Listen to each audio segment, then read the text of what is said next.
दोस्तों, रूस और यूक्रेन के बीच युद्ध के 1426 दिन हो गए हैं और पिछले 5-6 दिनों का ब्यौरा मैं दूंगा क्योंकि मैं पहले बीच में नहीं बना सका था अपना वीडियो।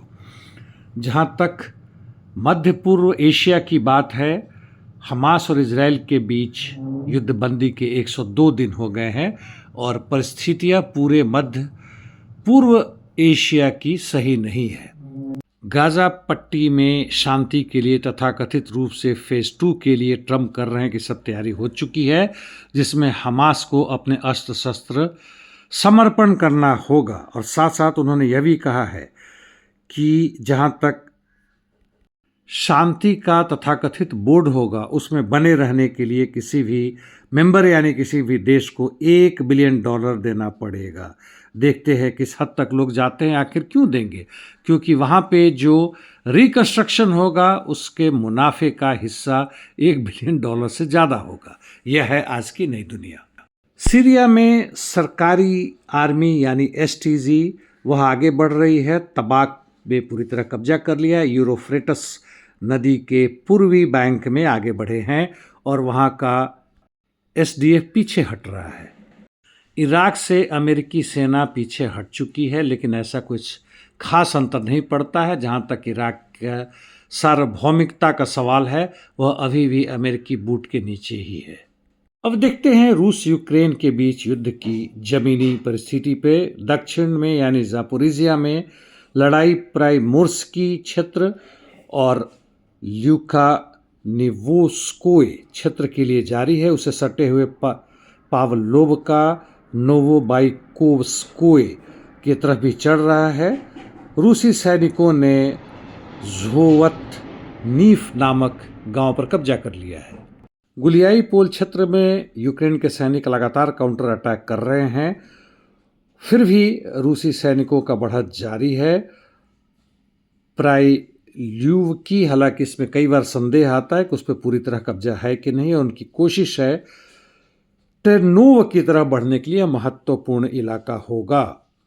नोवोपावलोका क्षेत्र में जबरदस्त लड़ाई जारी है बोल्शोए यार गली की तरफ। पोक्रोवस्क, मिर्नोग्राद, कॉन्स्टांटिनिवका, क्रामाटोर्स्क, स्लावियांस आदि क्षेत्रों में देखिए तो रूसी सैनिक मिन्कोवका की तरफ बढ़ रहे हैं और याब्लोनोवका की तरफ से भी वह आगे बढ़ रहे हैं स्टेपनोव बेरेस्तोव की तरफ। दूसरी तरफ वो लगातार ग्रिशने की तरफ बढ़ रहे हैं। जहां तक सिवेर्स्क और कॉन्स्टांटिनिवका क्षेत्र की बात है, यूक्रेन के सैनिकों का लगातार काउंटर अटैक जारी है। इसके बावजूद भी रूसी सैनिक कॉन्स्टांटिनिवका के अंदर नॉर्थ ईस्ट की तरफ बढ़ रहे हैं, इल्यिनिवका की तरफ से भी, तथा वह प्रेडटेक्नी यानी चासिव यार की तरफ से भी, जो जंगल के एरिया है उसमें बढ़ रहे हैं। चासिव यार के अंदर रूसी सैनिकों ने तकरीबन जाकिटने पर पूरी तरह कब्जा कर लिया है तथा रिजनिकिवका के दक्षिण में आगे बढ़ रहे हैं। लाइमान क्षेत्र से अभी तत्काल में कोई खास मुझे जानकारी नहीं है। हालांकि रूसी सैनिक जहां तहां उसको घेरने की कोशिश कर रहे हैं। दक्षिण पूर्व और उत्तर तथा उत्तर पश्चिम की तरफ से कुपियांस में रूसी सैनिकों ने छोटी सी बढ़त ली है कुपियांस के पूर्वी दिशा में, तथा अपनी स्थिति को मजबूत की है पोडोली के उत्तर में, जबकि यूक्रेन के सैनिक और आगे बढ़े हैं पोडोली ही के दक्षिण में तथा कुर्लिवका के केंद्र में और पिशाने के उत्तर में।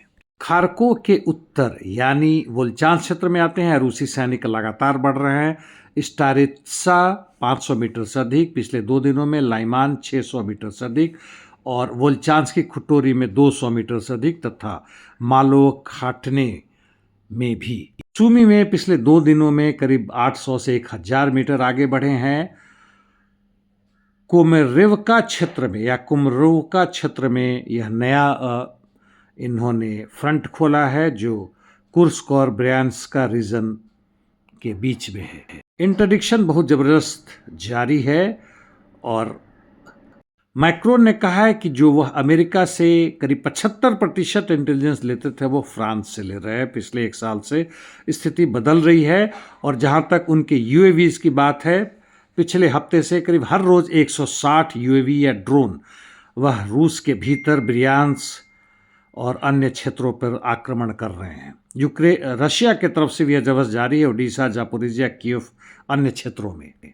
इस बीच में जर्मनी के फेडरल कोर्ट ने अपना वर्डिक्ट सुनाया है कि नॉर्ड स्ट्रीम पर जो आक्रमण हुआ था और उसके पाइपलाइन पर टेररिस्ट अटैक हुआ था, उसमें यूक्रेन गिल्टी है। इसका कोई असर नहीं पड़ने वाला है जहां तक इंटरनेशनल लॉ की बात है। ट्रंप और उसके जितने भी ब्यूरोक्रेट्स पॉलिटिशियन से खुलेआम कर रहे हैं कि हमें इंटरनेशनल लॉ से लेना देना नहीं है। वह खुलेआम, चाहे वह ग्रीनलैंड हो या उसके पहले वेनेजुएला हो, सीरिया हो, मिडिल ईस्ट हो, कहीं से वे जबरदस्ती लूटने का यह प्रयास चल रहा है। यानी पूरे विश्व का फिर से वह बंटवारा चाहते हैं, विश्व के बाजार पे, विश्व के नेचुरल रिसोर्सेस पे, और अपनी दादागिरी को बढ़ाने के लिए, हेजेमोन बढ़ाने के लिए हर काम बड़े ही तरीके से, सलीके से कर रहे हैं। मचाडो से उन्होंने नोबेल पीस प्राइज भी ले लिया है। मजाक है ना जी। आज के लिए इतना ही, धन्यवाद।